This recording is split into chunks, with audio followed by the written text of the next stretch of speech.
Hello friends, எல்லாருக்கும் வணக்கம். Welcome to my channel. இன்றைக்கி பார்த்தீங்கன்னா பஜ்ஜி வந்து செய்யலான்னு நான் வந்திருக்கேன். இப்போ இந்த மாதிரி கொஞ்சம் அகலமான கிண்ணத்தில் நான் இந்த மாதிரி ஒரு டம்ளர் எடுத்துக்கிட்டேன். இந்த டம்ளரில் 2 கப்பு வந்து கடலை மாவு நான் சேர்த்துருக்கேன்.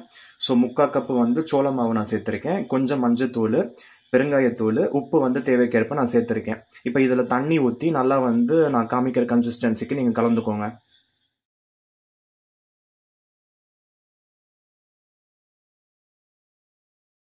ஸோ இப்போ பார்த்தீங்கன்னா நல்லா வந்து இந்த கன்சிஸ்டன்சிக்கு வந்து நான் கலந்து வச்சுருக்கேன்.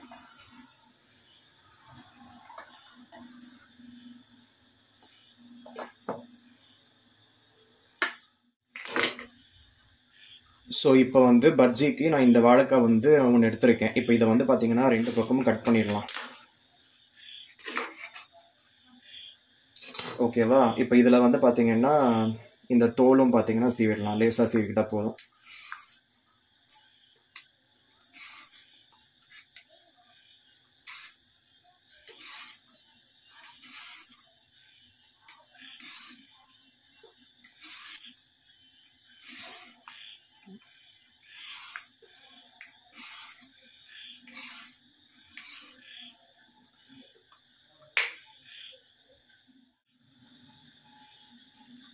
ஸோ இந்த மாதிரி ஒரு கிரேட்டர் வந்து நான் வச்சுருக்கேன். இது வந்து 6 சைடட் கிரேட்டரு.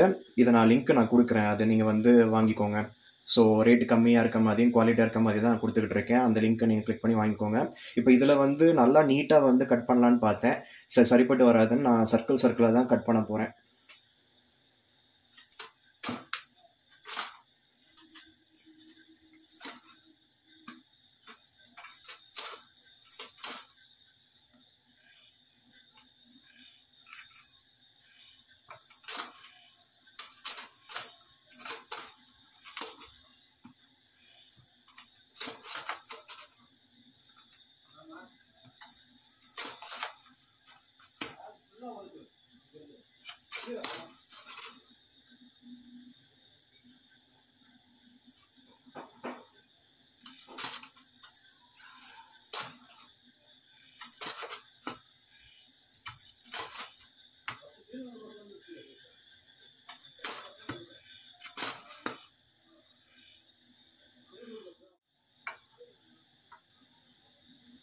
ஸோ கட் பண்ணியாச்சு. எனக்கு தெரிஞ்ச மாதிரியே நான் கட் பண்ணியிருக்கேன். அவ்வளோதான்.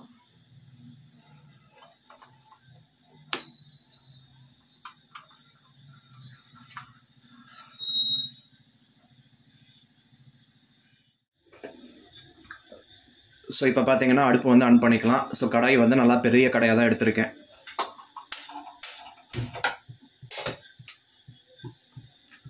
ஸோ இந்த பஜ்ஜி சுடுறதுக்கு நான் இப்போ சன்ஃப்ளவர் ஆயில் தான் நான் யூஸ் பண்ண போகிறேன்.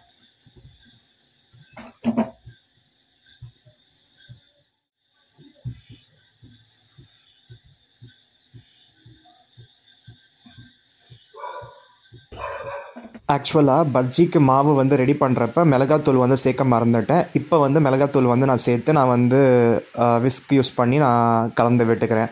இந்த விஸ்க்குக்கான லிங்க் எல்லாம் கூட பார்த்தீங்கன்னா நான் ப்ரொவைட் பண்ணுறேன். அதை கிளிக் பண்ணி நீங்கள் வாங்கிக்கோங்க. இப்போ நீங்கள் இந்த வீடியோவில் பார்க்குற எல்லா லிங்க்குமே கூட நான் ப்ரொவைட் பண்ணுறேன். எல்லாமே ரேட் வைஸ் அஃபோர்டபுளாக இருக்க, குவாலிட்டி வைஸ் இருக்க ஒரு பொருளை தான் நான் வந்து லிங்க்கில் கொடுக்குறேன். நீங்கள் வாங்கி பாருங்கள். ஆக்சுவலாக இன்றைக்கி நான் இந்த பண்ண ரெசிபியில் நான் அரிசி மாவு சேர்க்கலை. உங்கள் வீட்டில் அரிசி மாவு இருந்துச்சுன்னா நீங்கள் அதை சேர்த்துக்கோங்க, நல்லாயிருக்கும். நான் அதுக்கு பதிலாக தான் சோள மாவு நான் சேர்த்தேன். இப்போ சோள மாவு சேர்த்ததுனால சூடாக இருக்கப்போ நல்லா கிறிஸ்பியாக இருக்கும். அது கொஞ்சம் சூடாகினதுக்கப்புறம் கொஞ்சம் பார்த்திங்கன்னா சாஃப்ட் ஆகிடுது. வீட்டில் அரிசி மாவு இல்லைன்றதுனால நான் சோள மாவு சேர்த்தேன். அப்படி அரிசி மாவு வச்சுருக்கவங்க சோள மாவுக்கு பதிலாக அரிசி மாவு வந்து சேர்த்துக்கோங்க. உப்பு காரமெல்லாம் கூட தேவைக்கேற்ப நீங்கள் சேர்த்துக்கிட்டு நீங்கள் வந்து சுட்டு எடுக்கலாம். ஸோ பஜ்ஜியை பொறுத்த வரையும் நீங்கள் கடாயில் போட்டதுக்கப்புறம் அதுவாக பார்த்தீங்கன்னா மிதந்து வரும். மேலே மிதந்து வரப்போ நீங்கள் வந்து எடுத்துடலாம். நல்லா வந்து உங்களுக்கு ரெடி ஆகிடும். ஸோ பஜ்ஜி கூட பார்த்தீங்கன்னா பார்த்து பக்குவமாக சுடணும். ஸோ கொஞ்சம் லிக்விடாக ஆகி போச்சுனாலும் கஷ்டம்தான். ரொம்ப திக்காக இருந்தாலும் நல்லா இருக்காது. இன்றைக்கி நான் செஞ்ச பஜ்ஜியில் கொஞ்சம் வந்து தண்ணி கம்மி பண்ணியிருக்கலாம்னு தோணுச்சு. அதே போல் சோடா இருந்துச்சுன்னா நீங்கள் சோடா போட்டு நீங்கள் சுட்டு எடுக்கிறப்ப உங்களுக்கு நல்லா புசு புசுன்னு வரும். நான் சோடா வந்து தவிர்த்துட்டேன். ஸோ சோடா வீட்டில் இருக்குது, அதனால் நான் சேர்க்கலை. ஸோ ஹைஜீனிக்காக செய்யலாமேன்னு சொல்லிவிட்டு நான் சோடா சேர்க்காமல் நான் செஞ்சுருக்கேன். ஸோ டேஸ்ட்டு வைஸ் நல்லா இருந்தது. நார்மலாக ஒரு சில பஜ்ஜி வந்து சாப்பிட்றப்ப திகட்டும், அந்த மாதிரி திகட்டாமல் நல்ல டேஸ்ட்டாக தான் இருந்தது. சும்மாவே சாப்பிட்றப்ப நல்லா இருந்தது. அதே போல் நேற்று நான் செஞ்சுருந்த அந்த மாங்காய் சாதத்துக்கு தொட்டு சாப்பிட்றப்பையும் நல்லா இருந்தது.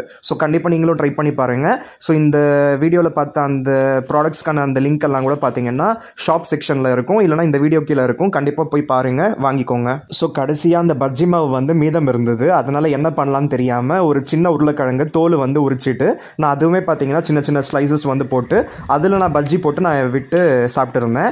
அந்த பஜ்ஜி பார்த்தீங்கன்னா நல்லா ஸ்வீட்டாக நல்லா இருந்தது, டேஸ்டியாக. அந்த பொட்டேட்டோவில் இருக்க அந்த ஸ்வீட்னஸ் அந்த பஜ்ஜியில் வந்து நல்லாவே தெரிஞ்சது. வாழைக்காய் பஜ்ஜி ஒரு டேஸ்ட்டாக இருக்குது, அந்த பொட்டேட்டோ பஜ்ஜி வந்து கொஞ்சம் ஸ்வீட்னஸோடு இருந்தது. கண்டிப்பாக இந்த ரெசிபியை நீங்களும் ட்ரை பண்ணி பாருங்கள். கண்டிப்பாக உங்கள் வீட்டில் இருக்க எல்லாருக்கும் வந்து பிடிக்கும். ரொம்ப சிம்பிள் அண்ட் இன்ஸ்டன்ட் ரெசிபியை நம்ம செஞ்சிடலாம். ஒரு 10-20 நிமிஷத்துலேயே நமக்கு ரெடி ஆகிடுது. கண்டிப்பாக ட்ரை பண்ணி பாருங்கள். கமெண்ட்ஸில் எப்படி இருந்ததுன்னு சொல்லுங்கள். மறக்காமல் நான் லிங்க் ப்ரொவைட் பண்ணுறேன், அதில் இருக்கிறதெல்லாம் விசிட் பண்ணி பாருங்கள். உங்களுக்கு தேவையான பொருட்களை வந்து வாங்கிக்கோங்க. என்னுடைய லிங்க் மூலமாக நீங்கள் போய் வாங்குறப்ப உங்களுக்கு எதுவுமே நீங்கள் எக்ஸ்ட்ரா பே பண்ண தேவையில்லை.